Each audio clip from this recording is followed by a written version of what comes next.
Bilangan 8 ayat 1 sampai 26 demikian firman Tuhan. Tuhan berfirman kepada Musa, "Berbicaralah kepada Harun dan katakanlah kepadanya, apabila engkau memasang lampu-lampu itu, haruslah ketujuh lampu itu menerangi yang di sebelah depan kandil. Demikianlah diperbuat Harun, di sebelah depan kandil dipasangnya lah lampu-lampunya, seperti yang diperintahkan Tuhan kepada Musa. Dan beginilah kandil itu dibuat dari emas tempaan. Kandil itu tempaan, baik kakinya maupun kembangnya, sesuai dengan apa yang telah diperlihatkan Tuhan kepada Musa. Demikianlah kandil itu dibuatnya. Tuhan berfirman kepada Musa, ambillah orang Lewi dari tengah-tengah orang Israel dan tahirkanlah mereka. Beginilah harus kau lakukan kepada mereka untuk mentahirkan mereka. Percikkanlah kepada mereka air penghapus dosa. Kemudian haruslah mereka mencukur seluruh tubuhnya dan mencuci pakaiannya, dan dengan demikian mentahirkan dirinya. Sesudah itu, haruslah mereka mengambil seekor lembu jantan muda dengan korban sajiannya dari tepung yang terbaik, diolah dengan minyak, juga seekor lembu jantan muda yang lain. Haruslah kau ambil untuk korban penghapus dosa. Selanjutnya haruslah kau suruh orang Lewi mendekat ke depan kemah pertemuan, dan kau panggil berkumpul segenap umat Israel. Apabila engkau telah menyuruh orang Lewi mendekat ke hadapan Tuhan, maka haruslah orang Israel meletakkan tangannya atas orang Lewi itu.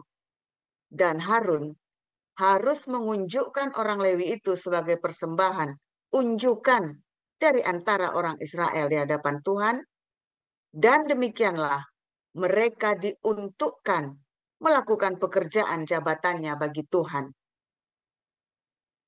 Setelah orang Lewi meletakkan tangannya atas kepala lembu-lembu jantan muda itu, maka haruslah yang seekor diolah sebagai korban penghapus dosa, dan yang lain sebagai korban bakaran bagi Tuhan untuk mengadakan pendamaian bagi orang Lewi. Maka haruslah engkau menghadapkan orang Lewi kepada Harun dengan anak-anaknya dan mengunjukkan mereka sebagai persembahan unjukan bagi Tuhan. Demikianlah harus engkau mentahirkan mereka dari tengah-tengah orang Israel, supaya orang Lewi itu juga, supaya orang Lewi itu menjadi kepunyaanku. Barulah sesudah itu orang Lewi boleh masuk untuk melakukan pekerjaan jabatannya pada kemah pertemuan. Sesudah engkau mentahirkan mereka dan mengunjukkan mereka sebagai persembahan unjukan. Sebab mereka harus diserahkan dengan sepenuhnya kepadaku dari tengah-tengah orang Israel. Ganti semua yang terdahulu lahir dari kandungan, yakni semua anak sulung yang ada pada orang Israel, telah kuambil mereka bagiku. Sebab semua anak sulung yang ada pada orang Israel, baik dari manusia maupun dari hewan, adalah kepunyaanku. Pada waktu aku membunuh semua anak sulung di tanah Mesir, aku telah menguduskan semuanya bagiku. Maka aku mengambil orang Lewi, ganti semua anak sulung yang ada pada orang Israel, dan aku menyerahkan orang Lewi dari tengah-tengah orang Israel sebagai pemberian kepada Harun dan anak-anaknya untuk melakukan segala pekerjaan jabatan bagi orang Israel di kemah pertemuan, dan untuk mengadakan pendamaian bagi orang Israel, supaya orang Israel jangan kena tulah apabila mereka mendekat ke tempat kudus. Lalu Musa, Harun, dan segenap umat Israel melakukan yang demikian kepada orang Lewi, tepat seperti yang diperintahkan Tuhan kepada Musa mengenai orang Lewi. Demikianlah dilakukan orang Israel kepada mereka. Orang Lewi itu menghapus dosa dari dirinya dan mencuci pakaian mereka. Kemudian Harun mengunjukkan mereka sebagai persembahan unjukan di hadapan Tuhan dan mengadakan pendamaian bagi mereka sambil mentahirkan mereka. Sesudah itu masuklah orang Lewi untuk melakukan pekerjaan jabatan mereka di kemah pertemuan di bawah pengawasan Harun dan anak-anaknya. Seperti yang diperintahkan Tuhan kepada Musa mengenai orang Lewi, demikianlah dilakukan mereka. Tuhan berfirman kepada Musa, inilah yang berlaku bagi orang Lewi. Setiap orang yang berumur 25 tahun ke atas wajib bertugas supaya ia bekerja pada kemah pertemuan. Tetapi jika ia berumur 50 tahun, haruslah ia dibebaskan dari pekerjaan itu, sehingga tak usah ia bekerja lebih lama lagi. Ia boleh membantu saudara-saudaranya di kemah pertemuan dalam menjalankan tugas mereka, tetapi tidak usah lagi ia menjabat pekerjaan itu. Demikianlah harus kau lakukan kepada orang Lewi mengenai tugas mereka. Demikian. Ya, silakan Bu Salma. Baik, saya lanjutkan pembacaan firman Tuhan yang terambil dari Lukas 2 ayat 1 sampai 20. Beginilah pembacaan firman Tuhan. Pada waktu itu Kaisar Agustus mengeluarkan suatu perintah menyuruh mendaftarkan semua orang di seluruh dunia. Inilah pendaftaran yang pertama kali diadakan sewaktu Kirenius menjadi wali negeri di Syria. Maka pergilah semua orang mendaftarkan diri masing-masing di kotanya sendiri. Demikian juga Yusuf pergi dari kota Nazaret di Galilea ke Yudea, ke kota Daud yang bernama Bethlehem, karena ia berasal dari keluarga dan keturunan Daud, supaya didaftarkan bersama-sama dengan Maria, tunangannya yang sedang mengandung. Ketika mereka di situ, tibalah waktunya bagi Maria untuk bersalin, dan ia melahirkan seorang anak laki-laki, anaknya yang sulung, lalu dibungkusnya dengan lampin dan dibaringkannya di dalam palungan, karena tidak ada tempat bagi mereka di rumah penginapan. Di daerah itu ada gembala-gembala yang tinggal di padang menjaga kawanan ternak mereka pada waktu malam. Tiba-tiba berdirilah seorang malaikat Tuhan di dekat mereka, dan kemuliaan Tuhan bersinar meliputi mereka, dan mereka sangat ketakutan. Lalu kata malaikat itu kepada mereka, "Jangan takut, sebab sesungguhnya aku memberitakan kepadamu kesukaan besar untuk seluruh bangsa. Hari ini telah lahir bagimu juru selamat, yaitu Kristus Tuhan di kota Daud. Dan inilah tandanya bagimu. Kamu akan menjumpai seorang bayi dibungkus dengan lampin dan terbaring di dalam palungan." Dan tiba-tiba tampaklah bersama-sama dengan malaikat itu sejumlah besar bala tentara surga yang memuji Allah. Katanya, "Kemuliaan bagi Allah di tempat yang maha tinggi, dan damai sejahtera di bumi di antara manusia yang berkenan kepadanya." Setelah malaikat-malaikat itu meninggalkan mereka dan kembali ke surga, gembala-gembala itu berkata seorang kepada yang lain, "Marilah kita pergi ke Bethlehem untuk melihat apa yang terjadi di sana, seperti yang diberitahukan Tuhan kepada kita." Lalu mereka cepat-cepat berangkat dan menjumpai Maria dan Yusuf dan bayi itu yang sedang berbaring di dalam palungan.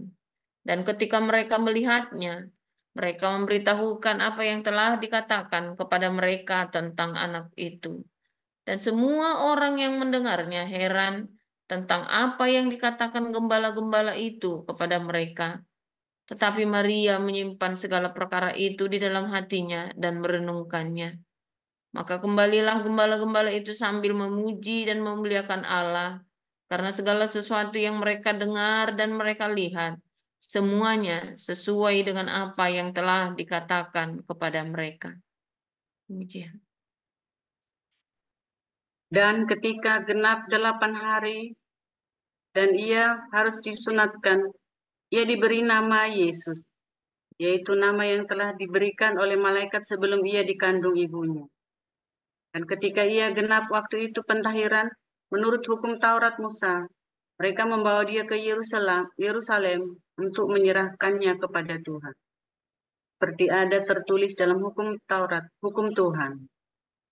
Semua anak laki-laki sulung harus dikuduskan bagi Allah. Dan untuk mempersembahkan korban menurut apa yang difirmankan dalam hukum Tuhan, yaitu sepasang burung tekukur atau 2 ekor anak burung merpati. Adalah di Yerusalem seorang bernama Simeon. Ia seorang yang benar dan saleh yang menantikan penghiburan bagi Israel. Roh Kudus ada di atasnya. Dan kepadanya telah dinyatakan oleh Roh Kudus, bahwa ia tidak akan mati sebelum ia melihat Mesias, yaitu dia yang diurapi Tuhan. Ia datang ke bait Allah oleh Roh Kudus ketika Yesus, anak itu dibawa masuk oleh orang tuanya, untuk melakukan kepadanya apa yang ditentukan hukum Taurat. Ia menyambut anak itu dan menatangnya sambil memuji Allah, katanya, "Sekarang Tuhan, biarkanlah hambamu ini pergi dalam damai sejahtera sesuai dengan firman-Mu. Sebab mataku telah melihat keselamatan yang daripadamu, yang telah Engkau sediakan di hadapan segala bangsa, yaitu terang yang menjadi penyataan bagi bangsa-bangsa lain dan menjadi kemuliaan bagi umat-Mu Israel." Dan bapa serta ibunya amat heran akan apa yang dikatakan tentang dia. Lalu Simeon memberkati mereka dan berkata kepada Maria, ibu anak itu, "Sesungguhnya anak ini ditentukan untuk menjatuhkan atau membangkitkan banyak orang di Israel, dan untuk menjadi satu tanda yang menimbulkan perbantahan. Dan suatu pedang akan menebas dan suatu pedang akan menembus jiwamu sendiri, supaya menjadi nyata pikiran hati banyak orang." Lagi pula di situ ada Hana, seorang nabi perempuan, anak Fanuel dari suku Asher. Ia sudah sangat lanjut umurnya. Sesudah kawin, ia hidup 7 tahun lamanya bersama suaminya. Dan sekarang ia janda dan berumur 84 tahun. Ia tidak pernah meninggalkan bait Allah dan siang malam beribadah dengan berpuasa dan berdoa.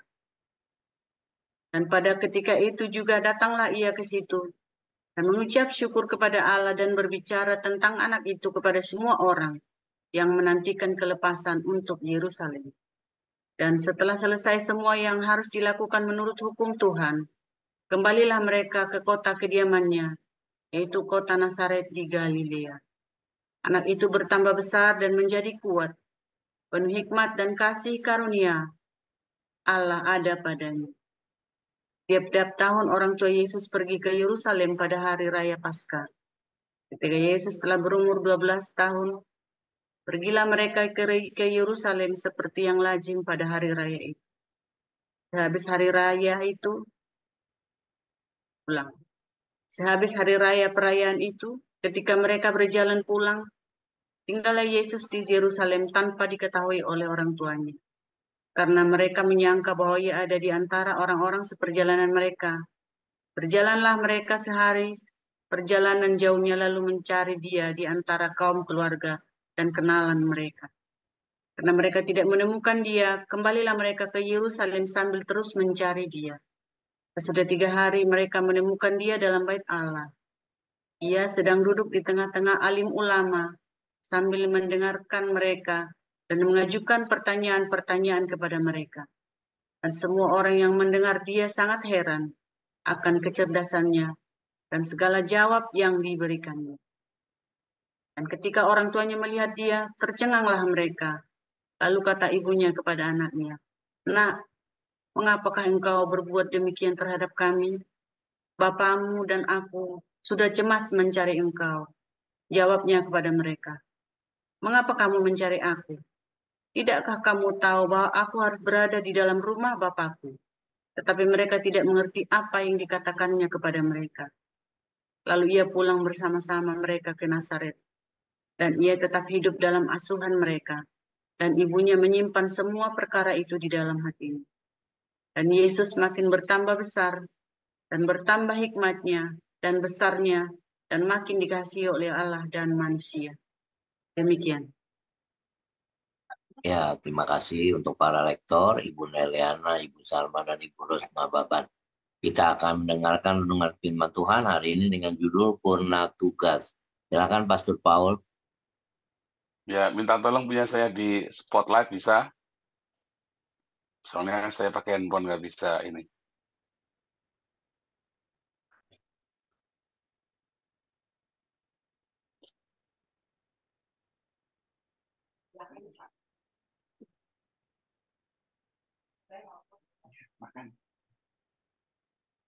Oke, luar biasa firman Tuhan selalu baru setiap hari. Ketika kita terus menantikan Tuhan dengan hati yang penuh cinta, dengan mengasihi, dengan hati yang tulus, ya saudara. Saudara, minta maaf kita terlambat ya 15 menit karena tadi kita ada salah tempat, jadi kita harus pindah tempat ya. Dan tadi, waduh barangnya banyak sekali ya, jadi kita 2 kali beresin tadi. Jadi waktu beresin itu ditambah lagi ada beberapa handphone kita nggak dapat signal lagi ya. Jadi kita ini sekarang kita sudah di tempat kita tinggal. Sementara ya, besok kita akan pindah sambil nunggu Pak Hari datang. Jadi kita tadi memang cukup kacau. Tadinya kita rencana jam 6 sudah tenang, sudah roster, tapi jadinya kita ini tadi baru selesai nih ya, baru pada mau makan ini. Oke, tetapi hati tetap sukacita, walaupun capek tapi senang ya, karena kita ngelihat pemandangan yang indah tadi sepanjang jalan. Ya, saya menghantarkan saudara-saudara kita dekat dengan surga ya, dengan pintu surga tadi. Nyaris semua pintu surga. Aduh, udah cekap-cekap tadi naik ke gunung. Seru tadi ya. Aduh, ini kita pengalaman yang seru. Tetapi hati tetap bersukacita karena semua sudah lahir baru. Nah, saudara kita hari ini belajar ya, setelah kita lahir baru ngapain? Kalau Anda belum lahir baru, pusing juga ya, kita bingung juga nih mau ngomong nih. Tapi kalau Anda sudah lahir baru, ya, maka ada tugas-tugas ya, saudara ya. Ada usia-usia tertentu ya, yang dilampaui oleh setiap orang. Waktu dia lahir, waktu usia anak-anak bermain.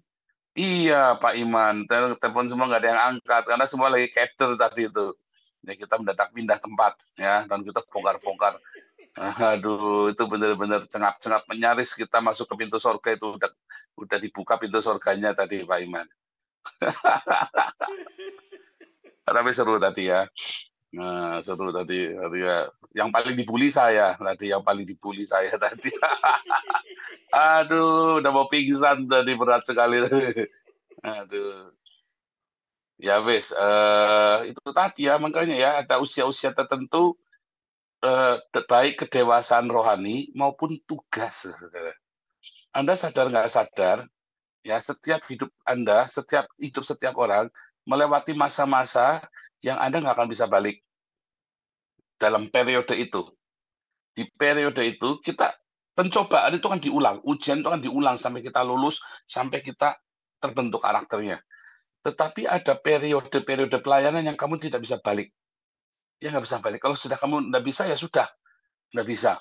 Ya, gitu ya. Jadi, apa itu? Wah, itu panjang banyak ceritanya ya, kalau kita detail satu-satu.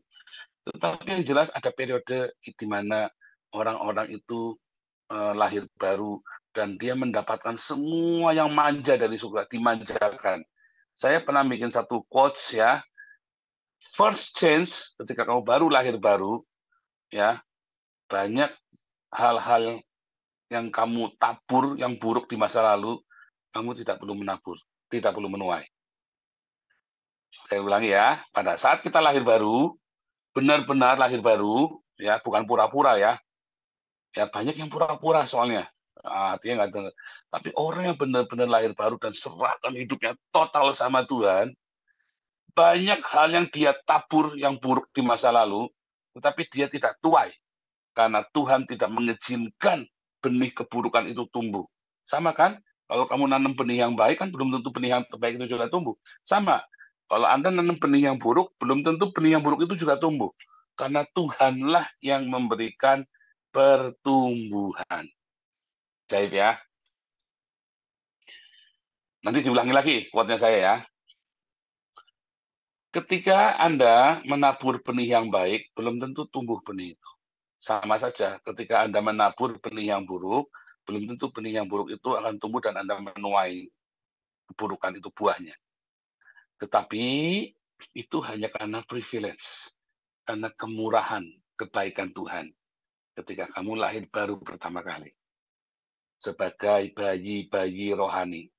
Maka misalnya orang tuamu tuh nyupang tuyul di Gunung Ngawi, tumbalnya anaknya, atau kakekmu, atau buyutmu, tumbalnya adalah keturunan ketiga. Misalnya begitu kan. Ada, saudara ya, tumbalnya adalah keturunan ketiga.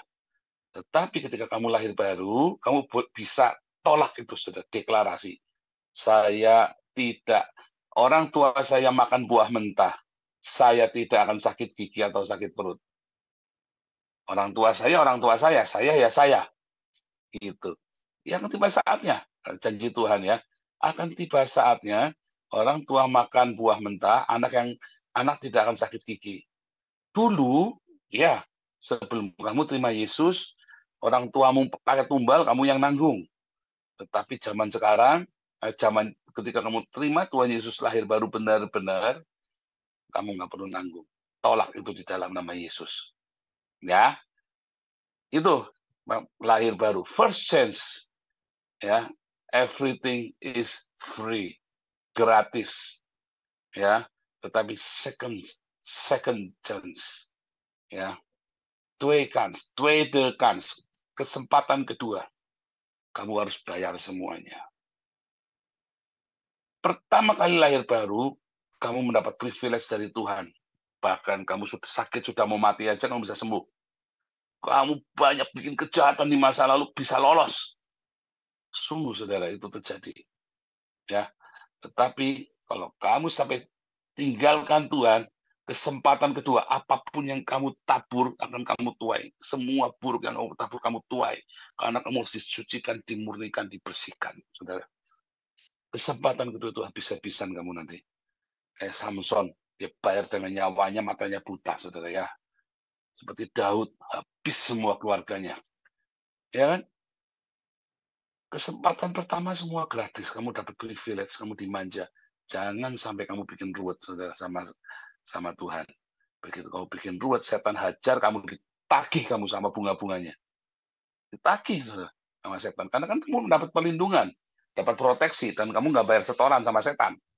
Ya kan, istilahnya kan kamu nggak bayar setoran. Begitu kamu selodeh dengan hidupmu, nggak disiplin, kamu bayar setoran. Sak bunga-bunganya ditagih sama setan. Kedua, masuk masa-masa belajar. Tanganmu itu tangan dilatih, ya, belajar segala hal. Ya, pengetahuanmu di dalam firman Tuhan. Pengetahuanmu di dalam firman Tuhan, ya. Samson Betawi ya, Simpson ya. Jadi yang kedua adalah pengetahuanmu saat kau belajar. Makanya Paulus berkata, kamu harus tambahkan pada imanmu pengetahuan, tambahkan pada pengetahuan kesalehan. Itu masa-masa fase-fase yang harus kamu lalui, saudara. Yaitu menambah pengetahuan, belajar, ya. Menambahkan pengetahuan untuk belajar. Bukan buat sport otak loh, saudara. Hati-hati loh. Karena ada masa-masanya kamu nggak akan mau tahu lagi. Kamu merasa sudah tahu semuanya, kamu tidak mau tahu lagi. Oh, ada masa-masanya loh, hati-hati, saudara. Ya, kamu merasa sudah sok tahu. Ya, diajari yang benar nggak mau, karena merasa sok tahu. Ya, serius, ya. Itu masa-masa belajar. Di masa-masa belajar, kamu belajar yang benar. Yang benar itu apa? Kamu lihat, belajarlah kepada orang yang buahnya jelas. Jangan belajar kepada orang yang buahnya nggak jelas. Ya, Serius, saudara ya. Ada banyak orang, banyak teori, banyak dogma, dia nggak ada buahnya. Kamu nggak usah belajar sama dia. Belajarlah kesederhanaan pada orang yang buahnya jelas. Buah jiwa-jiwa, buah karakter, buah pelayanannya dia. Keluarganya semuanya diberkati. Kamu belajar sama mereka. Ya, wah, jangan yang hedonisme. Belajarlah sama hamba Tuhan yang sederhana hidupnya. Jangan belajar sama hamba Tuhan yang bermewah-mewah. Ketiga, saudara, masa kamu di dalam pencobaan, diuji, disucikan, dimurnikan. Ya, kamu belajar, ketika kamu belajar pengetahuan, maka pengetahuan itu kamu harus praktekkan. Kalau tidak bisa dipraktekkan, berarti pengetahuanmu salah. Atau kamu yang kleset. Tetapi pada umumnya, orang menjadi malas karena pengetahuannya salah, saudara. Saya pernah mengalami banyak sekali pengetahuan yang salah. Ya, klaim ini, klaim itu, ya surat hutang, wah, ditaruh di atas lemari dan sebagainya macam. Salah, saudara. Yang benar adalah bekerja lebih keras. Kendalikan keuanganmu. Catat, jangan malas, jangan tunda segala sesuatu. Wah, tapi gara-gara kita mau klaim, wah surga kita akan klaim, wah enak, kita tidak mau kerja di bawah kutuk.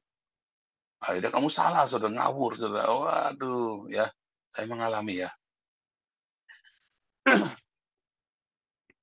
Keempat, fase-fase kamu masuk dalam pelayanan yang sesungguhnya. Ya, ketika kamu melayani sesama, kamu menjadi kakak rohani, bapak rohani, atau kakak rohani. Kamu menjadi mentor bagi seorang fasilitator bagi para murid yang lain. Di masa-masa itu kamu akan menghadapi banyak sekali gesekan. Kalau kamu tidak mau menggunakan masa-masa gesekan itu untuk mengubah karaktermu dan merespon dengan benar, maka terlambat. Kamu tidak akan lewat ke situ lagi. Karena apa?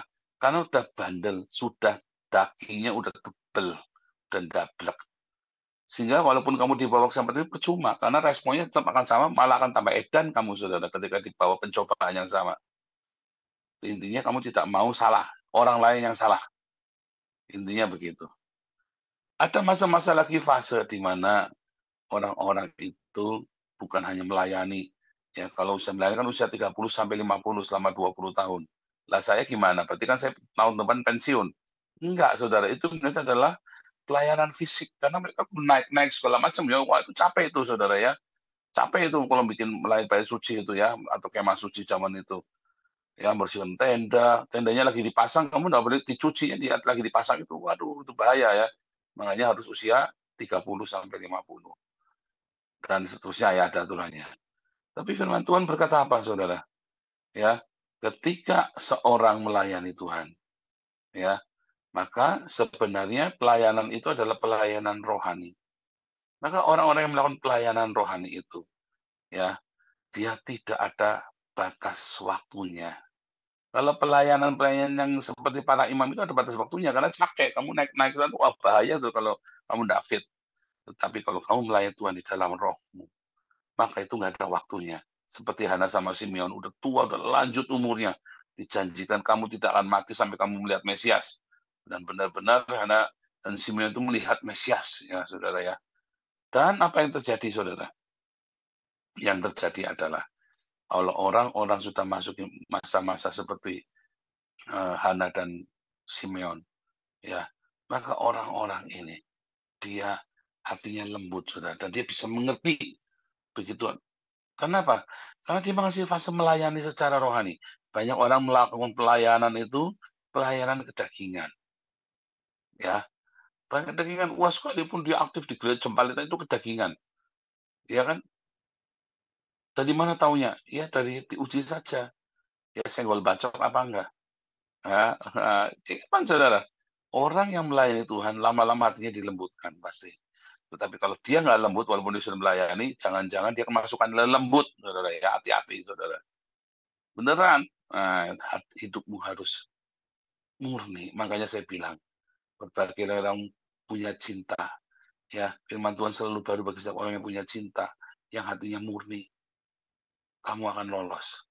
Ya, tidak ada usia pensiun. Kalau ada pendeta emeritus itu pendeta pensiun ya. Tetapi melayani Tuhan di dalam rohmu tidak ada kata pensiun. sampai di hari tuamu. Ya, kamu bisa terus bilang, Yesus engkau baik dalam hidupku. Bisa, saudara. Dan itu melayani Tuhan ketika kamu dihina, ketika kamu dipojokkan, kamu tetap berkata, Yesus engkau baik. Aku percaya padamu. Wah, itu melayani Tuhan. Tidak lekang oleh waktu, tidak lekang oleh panas, tidak lekang oleh tahun. Seperti Hana dan Simeon. Ya, saudara ya. Itulah melayani Tuhan. Jangan sampai purna tugas. Wah, itu kan dulu, itu sudah bukan bagianku lagi. Tidak bisa, saudara. Semakin kamu melayani Tuhan, kamu makin direndahkan. Maka itu, kalau kamu cuma aktif tok, itu bukan melayani Tuhan. Ketika gesekan itulah melayani Tuhan. Kalau kamu cuma direndahkan, salah paham, kalau kamu cuma setiap hari ya namanya gampang lancar semua ya, melayani Tuhan, kumpul sana, kumpul sini, makan-makan, itu bukan melayani Tuhan, itu kumpul-kumpul. Oh, tapi saya besok ya belum tentu. Oh, tapi kan saya lakukan ini pada diakonia belum tentu, saudara. Melayani Tuhan itu ketika ada konflik dan kamu bisa meresponi dan kamu tidak jerak. Kamu tetap hadapi bersama dengan Tuhan Yesus. Itulah melayani Tuhan. Dan tidak ada kata pensiun. Itu kan dulu saya sudah tua dan tidak mau lagi. Ya, hati-hati, berbahagialah orang yang didapati oleh Tuhan yang sedang bekerja ketika Tuhannya itu datang. Tuhan Yesus memberkati.